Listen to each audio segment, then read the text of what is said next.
Je m'en voudrais de ne pas vous remercier une fois de plus de votre disponibilité et de votre présence à cette session statutaire. En effet, malgré nos responsabilités pastorales qui nous attendent, vous avez donné de votre temps avec beaucoup d'assiduité.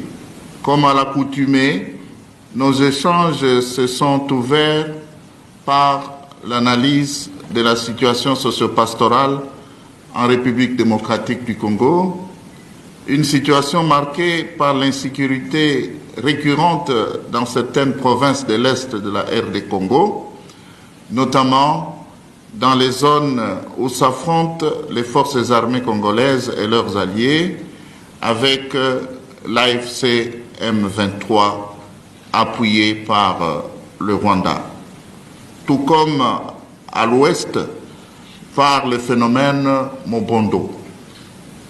Ce comité permanent était essentiellement pastoral. Nous avons reçu de nos 12 commissions épiscopales des rapports annuels, des informations et des dossiers pastoraux auxquels nous avons consacré du temps d'examen. Après appréciation, nous avons décidé de transmettre pour adoption à l'Assemblée plénière les dossiers suivants.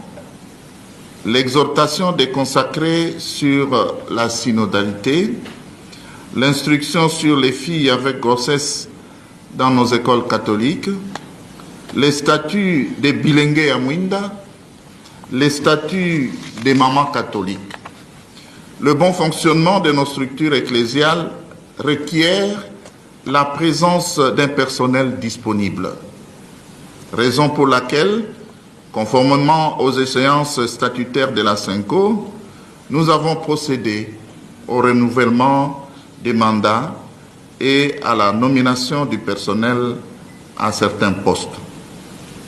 Il a ainsi plu au comité permanent de renouveler le mandat du secrétaire exécutif de la commission épiscopale Justice et Paix. Éminence, Excellences, frères et sœurs,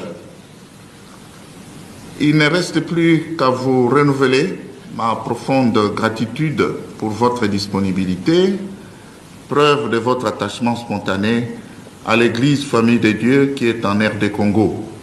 Nous ne pouvons que remercier le Seigneur de nous avoir conduits et éclairés par son esprit pendant ces assises.